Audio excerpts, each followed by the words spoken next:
Hi friend, जय श्री कृष्ण, जय माताजी, हर हर महादेव। परी किचन ब्लॉग्स में आपનું हार्दिक स्वागत છે।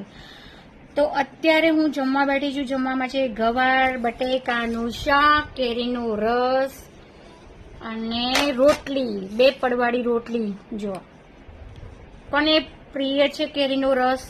લગભગ બધાને પ્રિય હોય, સાચી વાત ને? મેં એ જોયું કે કેસર કેરી હોય ને તો ઓરેન્જ કલરનો રસ હોય અને ટેસ્ટ પણ મીઠું મીઠું હોય, અને બદામ કેરી હોય એનો ટેસ્ટ થોડી ખટમીઠી હોય। હજી સિઝન બરોબર નથી આવી ને, અને કેરીનો રસ યલો।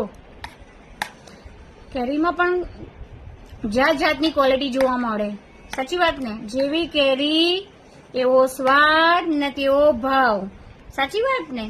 તો ચલો ફટાફટ આવી જાઓ જમવા। જય શ્રી કૃષ્ણ।